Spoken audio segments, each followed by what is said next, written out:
It's that time of year again when Mobile Legends professional leagues kick off worldwide, and every region gears up for the Herculean task of figuring out which team will carry their banner to the next batch of international tournaments. And of course, all eyes are on the ultimate prize: who will hoist their country's regional flag at the Mobile Legends next World Tournament, M6. Because really, what could be more glorious than risking complete annihilation on the global stage for a chance at glory?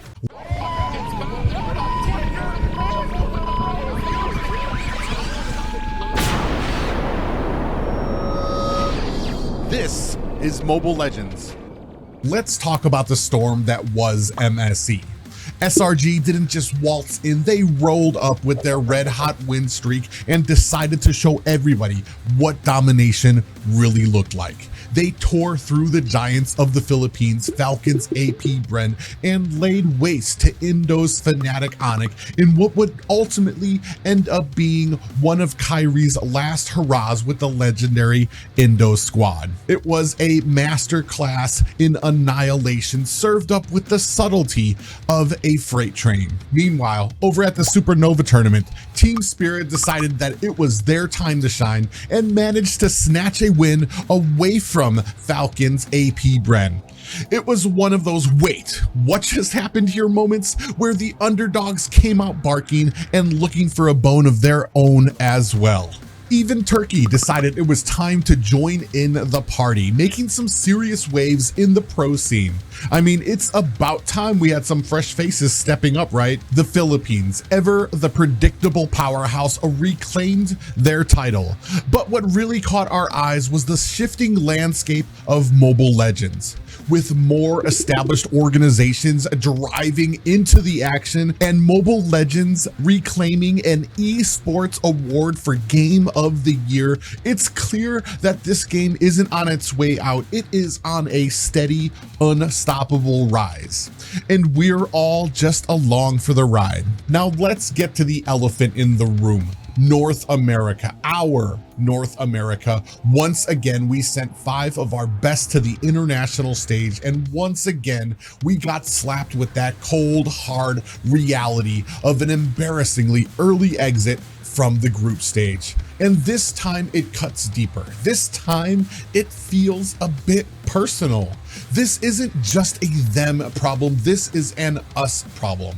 We had all the pieces in place. Cloud9 backing us, the strategic brilliance of Midnight and Sir Rose guiding us, plenty of time to prep, and a boot camp in the Philippines. And the return of our golden boy, Mobazane, to that international spotlight. But even with all of these advantages, we still felt short again. And it's like we're caught in some cruel, never-ending loop of disappointment. Last year, we were quick to critique the Ohio brothers' performance, but here we are, back at square one, scratching our heads and wondering where it all went wrong. So now we're left with that million-dollar question that's keeping every North American fan and Mobile Legends enthusiast up at night. Was this really the best we could do? Did we give it our all only to find ourselves at the bottom of the pro scene skill ladder? Or did we somehow manage to botch yet another golden opportunity by sending players who just couldn't, or maybe wouldn't, put in the work? And the kicker?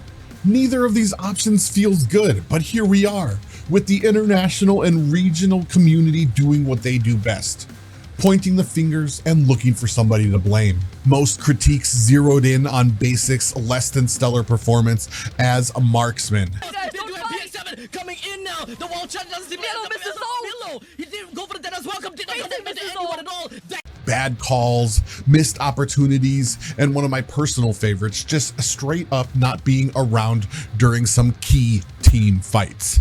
Others have taken aim at North America's GOAT in Mlbb, who had a rough time trying to set up team engagements and just couldn't seem to gain the traction he needed during fights. He's gonna be taken down. Benny picks up double. Well, basically just gonna be continuing on to go on for a rampage. But now Benny is focusing on to kills after kills after kills, picking himself with a triple. He might want to go for Milo, but he flickers himself away. He just oh my goodness. But let's be real, it definitely, positively, absolutely couldn't be the fault of North America's golden boy, Mlbb Zayn. It's not true.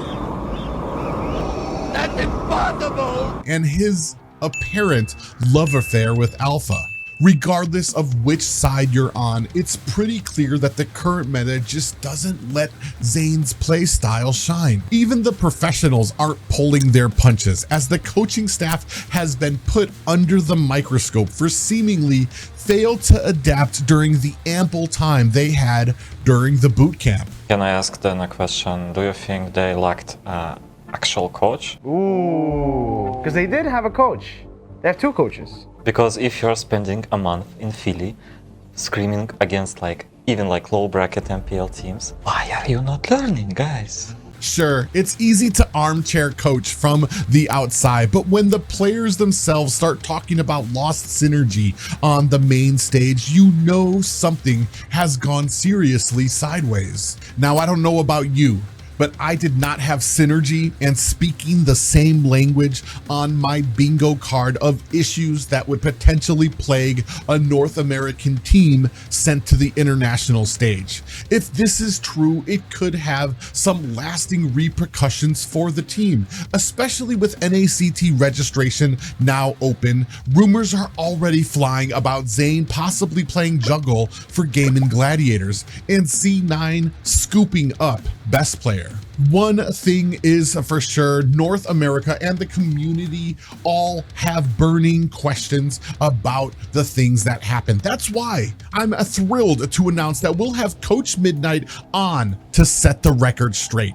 So let us know in the comments what burning questions you want answered by the man himself. As we close out this episode, it's clear that Mobile Legends is in the midst of an evolution, both globally and here in North America. The game's rise in prominence is undeniable.